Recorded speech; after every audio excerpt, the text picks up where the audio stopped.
the Smith & Wesson M&P 2.0 10mm. Let's check it out.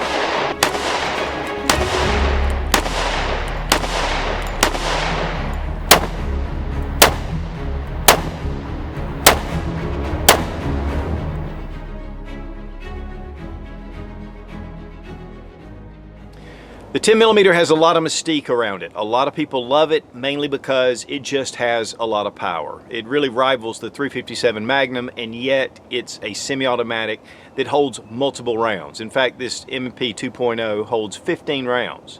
And that's a lot of comfort on your hip, especially if you're in bear country or any kind of four-legged predators, but also as a great self-defense option. Jeff Cooper originally designed the 10mm and the FBI adopted it back in the 80s, but they ended up switching to the 40 caliber, not because of the recoil, but because of getting second and third follow-up shots. It just took longer. But the 10mm has a huge following at this time, and the Glock 20 and 29 are awesome pistols and some of my favorites, but they're big and they're thick. And that's one of the things about the Smith & Wesson 10mm is that it's really ergonomic, and honestly it feels like you're grabbing a standard 9mm or 40 caliber pistol, and yet you still have that power. In full disclosure, Smith & Wesson did send the 2.0 10mm for this review, and I'm really excited to add this to my 10mm collection because I love 10mm.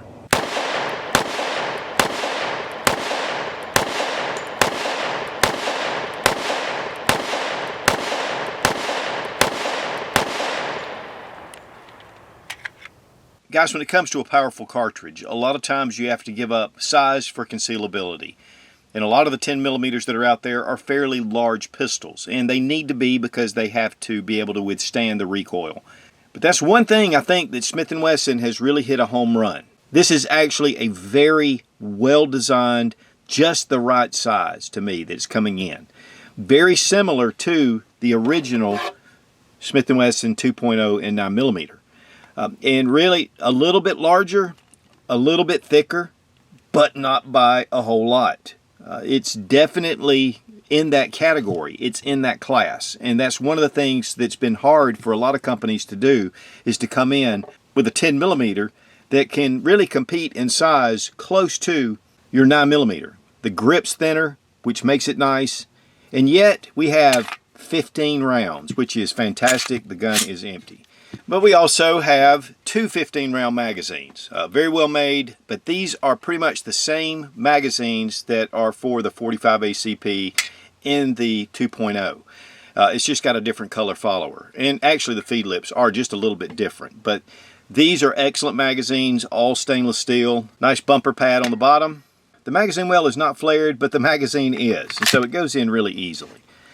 One of the big things, though, about the Smith & Wesson to me is the grip, and that's probably one of the top things.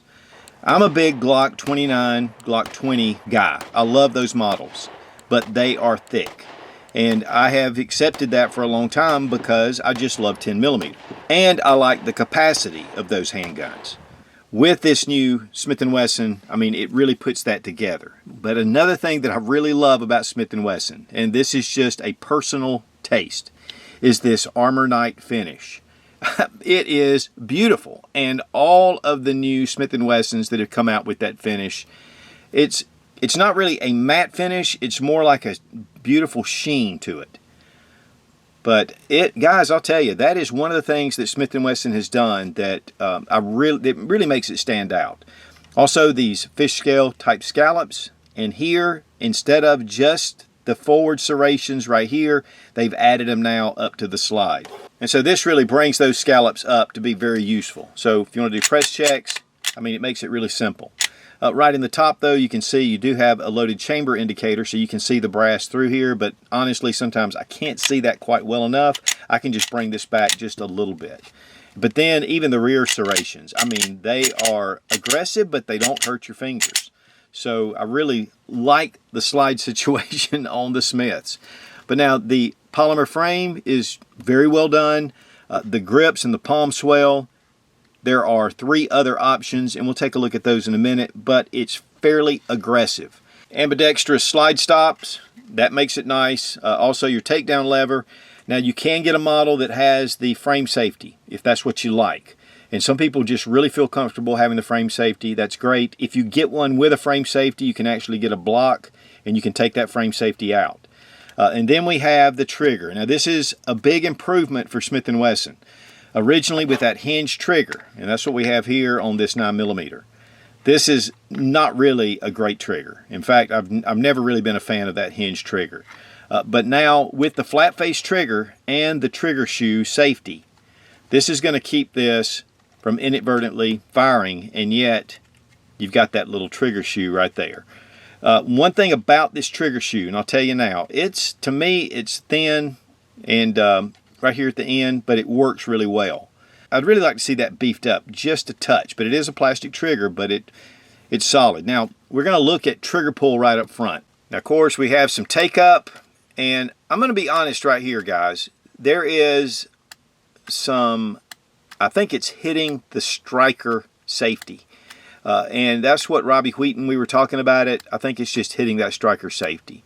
But I've seen other people that have had these that said the trigger was really smooth. So, but we have that just a little bit here. But it is down to a definite wall. And then a nice break. Not super crisp, but not bad at all. Reset is something else too that I really want to talk about. Reset come out, it's right there. Now, they say it's tactile and audible, but honestly it's a little audible, but it's not very tactile. And so what I found I would do is I didn't catch the reset with my finger when I was shooting, and I would let it out a lot farther before I pulled it in. And so that is one thing that the reset is. I mean, you can hear a little click, but you don't really feel it that much, especially when you're shooting. And we'll check the trigger pull weight with our Lyman trigger gauge from Brownells. 4 pounds, 0.3 ounces. 3 pounds, 13.3 ounces. Honestly, guys, it's a nice light trigger, but yet it still has that wall when you hit it. And I really like that because I don't feel like that it's going off before I'm ready. Here we have our mag release, and it is switchable to the other side. And then we have our what they call palm swells. And it comes with 3 additional panels. The medium is installed, then there's small, large, medium, and then just large. To take the grip panels off, just take this, turn it, pull this tool out. This is also used to break down the pistol, and then just lift from the bottom and it comes out. Very easy to do, and then you can put in a different panel if you want to try it, and then bring in your rod and it locks down just like that. Drop your magazine in, and it's just the back part of your magazine. And right here at the end of your grip, there are some small little divots for your fingers. So if you have any kind of malfunction that you need to strip out that magazine, if it's stuck, it allows you to do that even easier. Now this also has an 18-degree grip angle, which makes this a very natural pointing gun. And that's one of the things that's really important, especially with your natural point of aim. When you pull that gun up and your sights are on target, that is the best. And that's one of the things this allows you to get more right in line with your target. And we have suppressor height sights, and they're 3-dot. They stand out really well.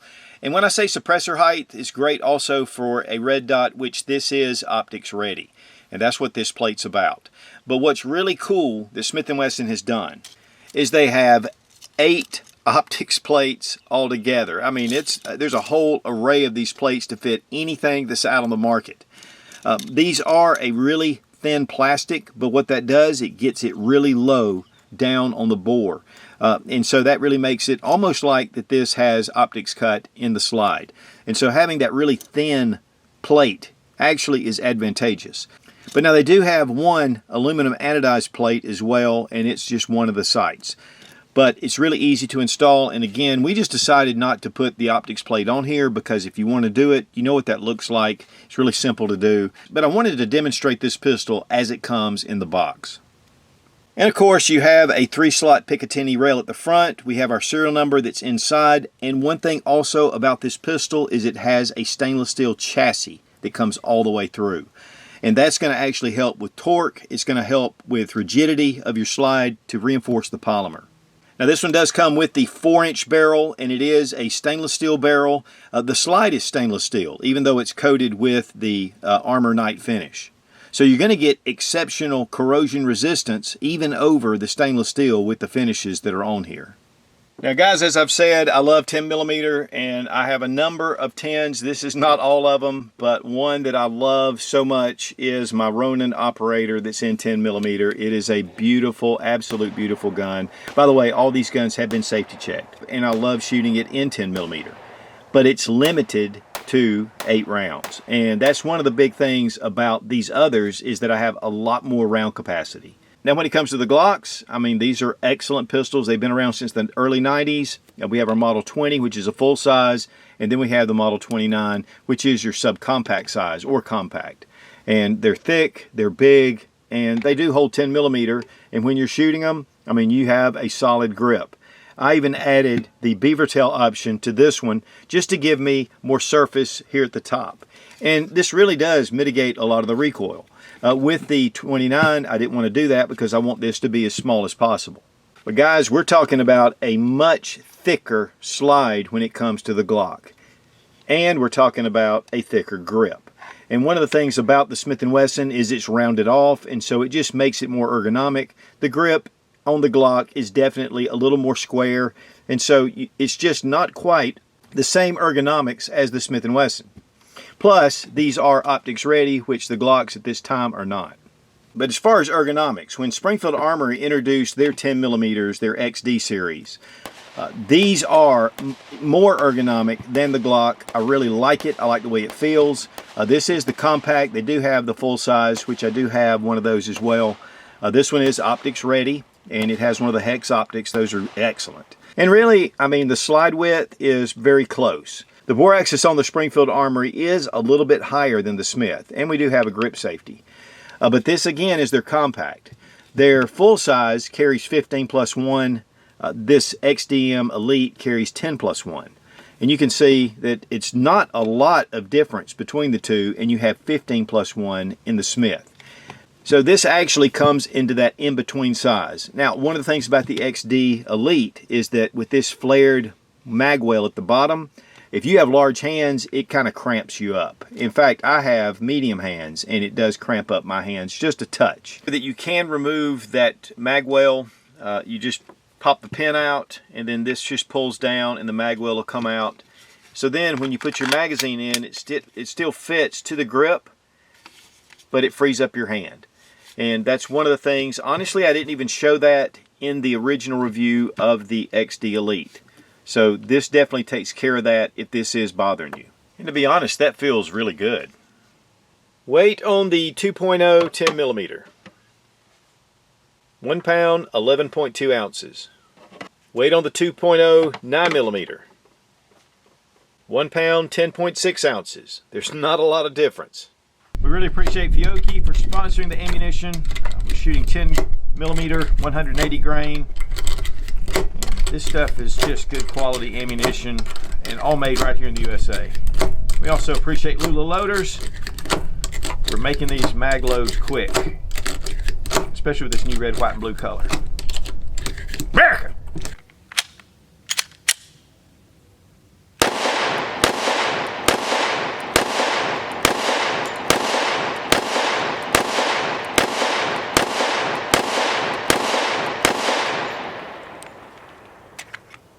Man, feel the power.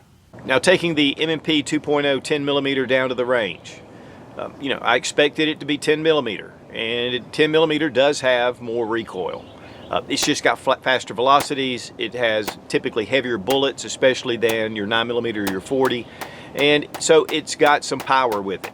But that is the big draw, is the power behind it. Because the more that it comes back in your hand, the more power is going down range. But there's a lot of different 10mm options. And you know, if you're using just regular target loads, you can get them down to about the 40 caliber velocities. But you can really up those to more magnum velocities.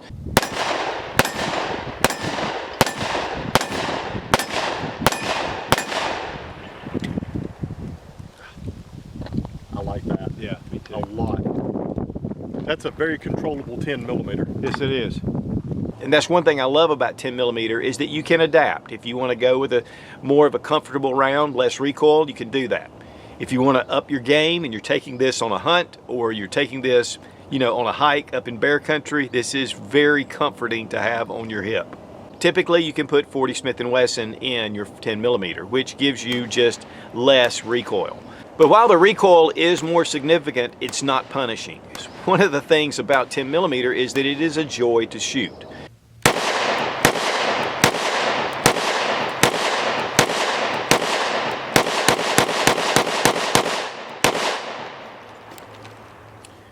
You know, this is 1,250 feet per second with this Fiocchi, so it's going pretty good. I mean, it's a pretty hot round.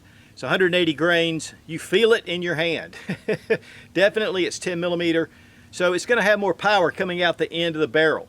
But before you start carrying a 10mm, guys, I know it's sexy. It's, you know, the rage. Everybody loves 10mm because it's got awesome ballistics, but it can be over-penetrating, especially in a densely populated area.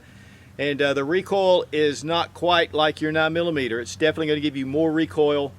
And you know, you've got to have a good solid grip on it. When I was shooting those rapid shots, I'm shooting at the dummy, and you know, I'm keeping it on there, but man, I'm having to really work to do it. And that's one of the things about, you know, some of the lesser calibers. They're easier to shoot. But the grip on this gun definitely helps. I mean, it makes a big difference. It's not too big like my Glock 29 or my Glock 20. It's a thick grip. And so for some guys that's great, but for me, I have medium-sized hands. This is just much more ergonomic, and the texturing on here is a big help as well. This is just a really solid feeling gun, and you know, it feels really more like a 9mm as far as the way when you pick it up. But when you shoot it, you know that there's some power coming out the end of that barrel. As far as reliability, it was 100%. We had no malfunctions. But Smith & Wesson puts out some really great products. And to be honest with you guys, if you're having malfunctions with modern-made centerfire pistols, that's definitely a problem. These are really made to such tight tolerances, you just shouldn't have a lot of problems. Now with these sights, they're large, they stand up, and even without an optic, which the optics, that's where it's optimized because you can co-witness with your sight. We opted not to put an optic on it just to show it how it is. But the optics plates are nice, and it's really easy to switch over, and it's something that I will do. But now when it comes to the trigger is fine. It's one of the things I'm not a huge fan of. I do like that they've gone away from the pivot style trigger, but with this new trigger, it's better. But for me, the reset, I just couldn't feel the reset. I mean, it was very minimal. And so when I brought it out, I didn't really know if I was getting past the reset. And so you'll notice that I am kind of pulling my finger away to make sure that I'm hitting it, because I like to ride really close to the reset, but it's not imperative that I do that. And one thing about this trigger, I want to make sure that I hit that reset. So I would let the trigger go a little bit. And that can affect accuracy if you're shooting quickly.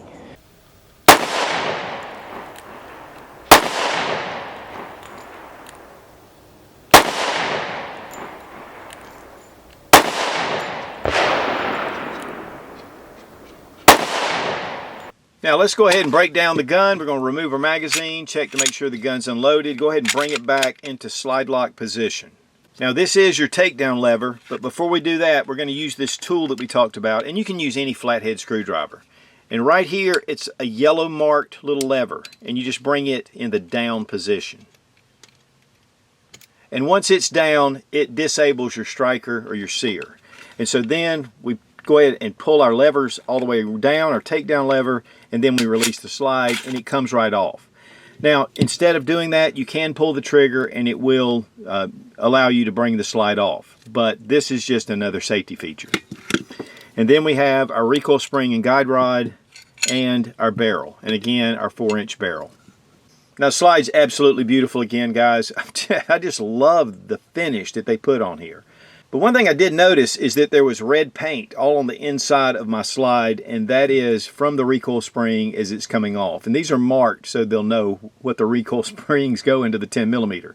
But if you see that, it's just the paint coming off of your recoil spring. And it's real easy to clean up. We just haven't cleaned this one since we've shot it. The slide rails have been beefed up, the locking block's been beefed up, and then even here at the back. So it's going to give you more rigidity, and again, there is a stainless steel chassis that runs in this pistol, again, to give it more rigidity and less torque and flex. And here's a better look at the little lever that you pull down. It'll go up, and then you can bring it down. Now, one of the great things about this lever is when you insert your magazine, it automatically goes in place. For reassembly, just insert your barrel, recoil spring and guide rod. It is all metal and it's captive. I did not mention that. And then we just bring our slide over and engage our slide stop. And then go ahead and hit your takedown lever, bring in your magazine, and again, that disables that little safety, and then drop your slide. And we're good to go. As far as price, these are coming in retail at $654, and of course market price would typically be less at your local gun shop. Now let's go with some pros and cons. One of the first things that's a big pro to me is because this is a 10mm, it is one of the most ergonomic 10mm out there, this of the striker fire pistols. I mean, to me the 1911 is so thin and easy to carry, but this really, for a striker fire high capacity or standard capacity, but 15+1, this is, to me, one of the best I've seen out there. I love the grip texturing. It gives you a lot of confidence when you're gripping it. And of course, you can change out those palm swells, and that way it can fit any hand. 15+1 in the magazine is a huge plus. The size, I love it. I mean, it's that right size. It's not too large, a little bit larger than your 9mm, but not significantly such. And so this makes you feel like you have a standard pistol on your hip rather than a really large 10mm pistol. I love the serrations they've added to the top of the slide. I love the finish. That Armor Knight finish is absolutely beautiful. The chassis system is going to definitely give you a little more strength in your polymer frame. The suppressor height sights are excellent, especially if you're going to use this with a red dot. I'm not a huge fan of this safety. I feel like it's a little bit flimsy, but I think that it's serviceable. But the other part is the reset is really light. And so if you like to ride your reset, that's going to be a little bit of something, you know, but to me, it's such a vast improvement over the pivot style trigger that they had previously. And then one thing too, with the thin plastic spacers for your adapters for your optics, you know, they are really thin, but as long as they hold up well, I mean, you know, it's going to be fine. But we'll just have to see how that goes. I haven't heard any kind of issues with those thin plates, but it gets that optic much lower onto the slide, and that is a big plus. So overall, I feel like this is an exceptional 10mm offering, 15+1. It's a standard size, so it's not really large. And again, if you want to go with that 4.6-inch barrel, it doesn't stick out that much. The price looks good, and of course, optics ready. I think this is a great 10mm option. And again, we really appreciate Smith & Wesson for sending the M&P 2.0 10mm.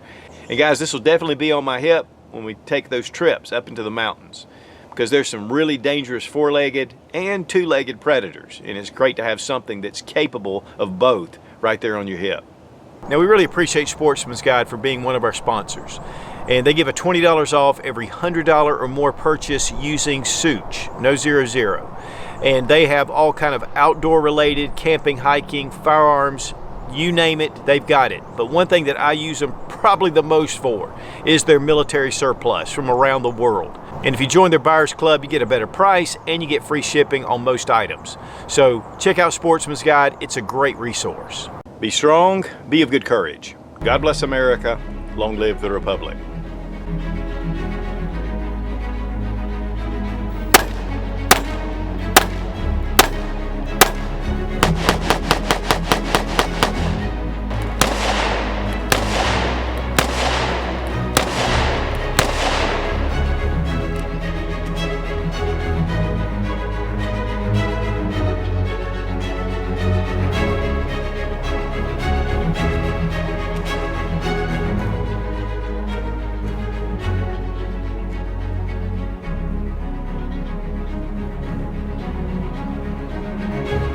shooting up to 350.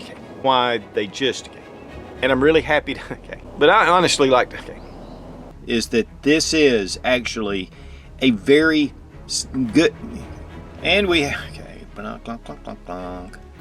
definitely got some 10 millimeter power to it. This is the 10 millimeter and 20. This is the, But as far as, where am I going with that? I wouldn't want to go to the range and shoot 1,000 rounds out of it in a day. Be strong, be of good courage. God bless America.